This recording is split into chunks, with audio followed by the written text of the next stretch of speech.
කාන්තාර රෝස ගහේ කඳ කුණු වෙලා යනවද?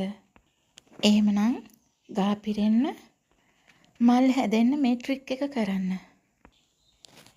එහෙමනම් ඉතින් ආයුබෝවන් කියලා ඉතාමත් ආදරෙන් පිළිගන්නවා ඔයාලව මගේ channel එකට. මේ දවස්වල හැමෝම වවන්න ආස ගණනුත් සැර කාන්තාර රෝස පැලයක් ගෙනල්ලා පෝච්චි එක හිටෙව්වම සතියෙන් කඳ මුදු වෙලා කුණු වෙලා යනව නේද? ගොඩක් අය මේ ගහට සාමාන්‍ය මල් පැලවලට වගේ සාර්ථක කරන්න ගිහිල්ලා ගහ මරා ගන්නවා. කාන්තාර රෝස පැලේ කඳ කුණු වෙන්නේ නැතිව මල් පුරව ගන්න ප්‍රායෝගික රහස් ටිකක් මෙන්න. අපි කරන ලොකුම වැරද්ද තමයි වතුර දැමීම. කාන්තාර රෝස කියන්නේ නමේ හැටියටම කාන්තාරවල හැදෙන ගසක්. මේ ගහේ මහත කඳ ආසේ වතුර ගබඩා කරගෙන ඉන්නේ. දවස ගානේ වතුර දැම්මොත් අනිවාර්යයෙන්ම මුල් කුණු වෙනවා. පස්සේ තෙතමනේ 100%ක් වේලුණාට පස්සේ වතුර දාන්න. ඒ කියන්නේ පස හොඳටම වේලුණාට පස්සේ තමයි වතුර දාන්න ඕනේ. ඒ වගේම තමයි අපි නිවැරදිව පස් මිශ්‍රණය හදා ගන්න ඕනේ. මේ ගහ සාමාන්‍ය පස්වල හිටවන්න එපා. වතුර දැම්ම ගමන් යටින් බැහැලා යන ගල් සහිත මාධ්‍යයක් ඕනේ.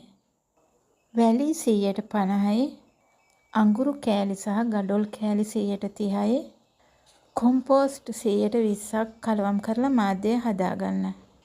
තද හිරු එළිය අත්‍යවශ්‍යයි. කාන්තාර රෝස මල් පිපෙන්න නම් දවසට පැය 6ක් 8ක්වත් කෙලින්ම තද අවුව වැටෙන්නම ඕන. සෙවණක තියෙන ගහකට කවදාවත් මල් එන්නේ නැහැ. ගහේ කඳත් සිහින් වෙනවා. කප්පදු කිරීම. ගහේ එක අත්තක් විතරක් දිගට ඇදිලා යනවා නම් ඒකේ අකිස්ස දිගට කපලා දාන්න. එතකොට එතනින් අලුත් අතු 3-4ක් ඇවිල්ලා පඳුරක් වගේ හැදෙනවා. මලුත් ගොඩක් එනවා. සමහර ශාකවලට ඕනවට වැඩිය අපි ආදරේ දුන්නම අසන්න දෙන්න කම්මැලි වෙනවා. හරියට වෙලාවට දෙන පොඩි වේදනාව ලස්සන මල් වත්තක ආරම්භය වෙන්න පුළුවන්.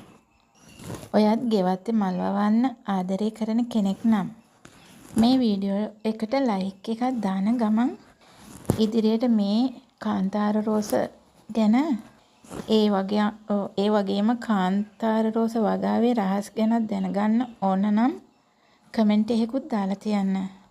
ඒ වගේම මේ වගේ වටිනා දේවල් දැනගන්න මේ channel එක subscribe කරන ගමන් වගාවට ආස යාළුවන්ටත් බලන්න මේක share කරගෙන යමු. ඉතින් මම මේ දෙන උපදෙස් ඔයාලගේ දැනුවත් කිරීම සඳහා වෙන අතර දේශගුණය වගේම පසේ ස්වභාවය අනුව ප්‍රතිඵල වෙනස් වෙන්න පුළුවන්. එහෙමනම් තවත් වීඩියෝ එකකින් හමු වෙමු. ඔබට සුබ දවසක්.